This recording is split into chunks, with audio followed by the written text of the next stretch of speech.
This is Chicago's Morning Answer with Dan Proft and Amy Jacobson on AM 560. The Answer.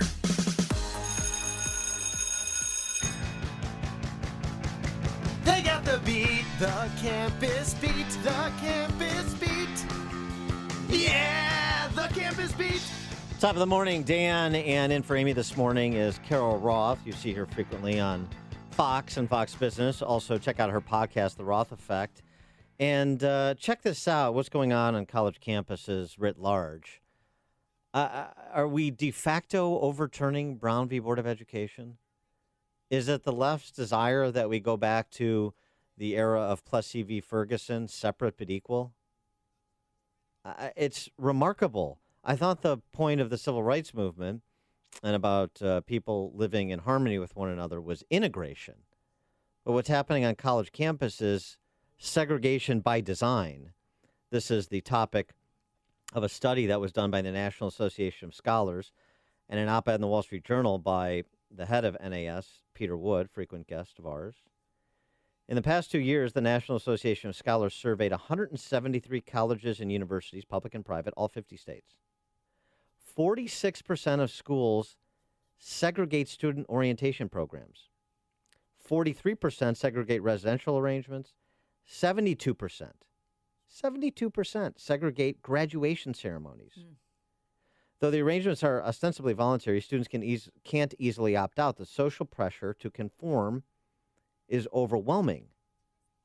And they looked at case studies at Yale, at Wesleyan, and Brown universities. And this has been going on for some time, but it's becoming more pronounced, as more pressure, and more pervasive. Which I can't even imagine what the rationale is when you have people who've fought for so long to be viewed as individuals and not as a collective, not as immutable characteristics. The fact that this continues down this path, that we are going to create these separate spaces and that we are going to identify you solely on these immutable characteristics. Also, isn't the watchword diversity? Is it supposed to be like diversity behind a glass window? Is it diversity menagerie? It's a TV dinner instead of a melting pot. Everybody's in their little compartment instead of bringing everybody together. Yeah, that's a good metaphor. Very good. For more on this topic, we're pleased to be joined by the president of the National Association of Scholars, Peter Wood. Peter, thanks for being with us again. Appreciate it. Thanks for having me back. So this is pretty in-depth, this study that the National Association of Scholars put together. 210-page study that looks into this issue of segregation by design. So I top-line some of the findings in terms of how pervasive it is, but why don't you provide some details of what you see at otherwise prestigious universities like Yale? Right. The 210-page report is just on Yale. We have separate reports on Wesleyan and Brown and maybe some others in the cooker at this point. There's just so much to say about this. So what is really going on? There are a very substantial number of what I call diversicrats, people on campus who owe their salaries to helping to segregate students, put them in their boxes, and train them from the first moment of contact with the university that the most important thing about who they are is which ethnic group they belong to. This begins in high school, where the initial contacts with colleges get immediately classified by race. Students of color are invited to what we call diversity fly-ins, where they get an expense-paid trip to the college and feted in a segregated group.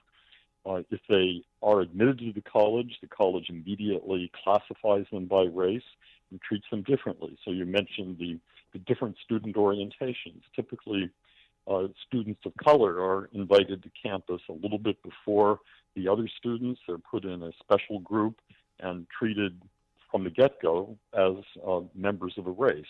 The black students in particular are encouraged to form their first friendships and usually their deepest and most lasting associations with people of the same race. And on down the line, step by step, the college trains them to see themselves primarily through the lens of a racial group. Now, this is all ostensibly voluntary. We call it neo-segregation to distinguish it from the involuntary segregation of the Jim Crow era, but it's voluntary in kind of name only, since the students from the very beginning are classified and treated as separate and encouraged to form their primary social relationships with each other and with their faculty members and with the administrators via the tunnel of race. Peter, Peter, let me interrupt you for a second. Ostensibly, the college or university is supposed to be preparing students after a certain number of years for success in the real world. How would this action have any ability to do that? Well, if you consider the real world to be the polarized politics of today, it to some extent helps prepare students to see themselves as part of an identity group rather than as Americans, and therefore it has that quality that some see as an advantage. For the workplace, likewise, there are increasing numbers of American companies that want to check off the diversity box, and if you're trained from early age to see yourself primarily as a bearer of racial identity, that can help get a kind of phony job. You get a real salary, but you don't really get real responsibilities. So there is some connection to the workaday world. Where it most misses is for ordinary life, in which we all associate with people of all different backgrounds, and to the extent that we make that more difficult for ourselves by saying that I am of this race and you're not, therefore I can't really be friends with you, or I can't really talk with you, I can't interact with you. This is college teaching people to be dysfunctional. And so, what about the educational outcomes for these students? I don't know if you looked at that, but we note we looked at it here in Illinois, Department of Education data on the universities and colleges in Illinois, the public ones, and we find more than 6 in 10 black students flunked out.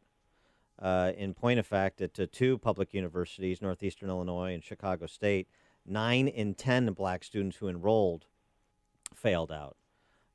So the outcomes, the educational outcomes for these students that are being selected in large measure based on their race, as you're sort of describing, have not been great. And the point is to not only prepare them for the real world, but to just to provide the instruction that creates lifelong learners, so they're fully actualized people. And that's not happening, despite the focus on these students from the helpers, the diversicrats, as you're talking about.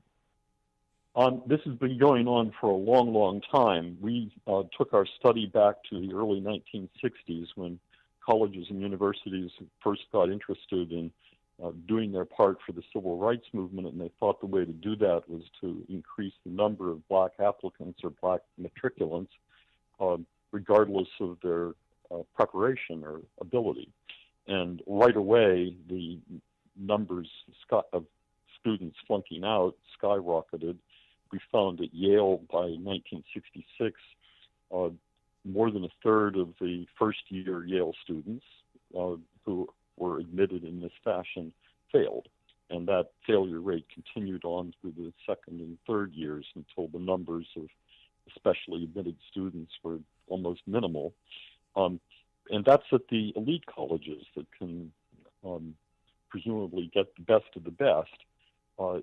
At the public universities, since the most talented students had already been siphoned off, the students who were left to meet the diversity quotas tended to do even worse. And what you cite there as happening in Illinois happens across the country. Large numbers of students are admitted, they come for a semester or two, and then they fail out.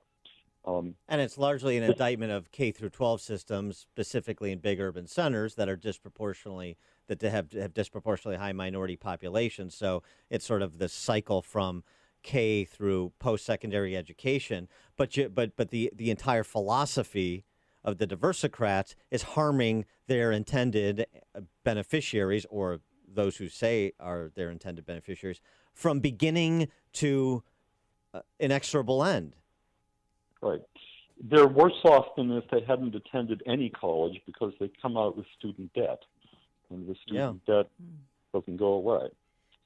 So, Peter, in addition to this involuntary segregation, obviously we've seen a suppression of speech on campus. We have safe spaces, trigger warnings, all kinds of things going on.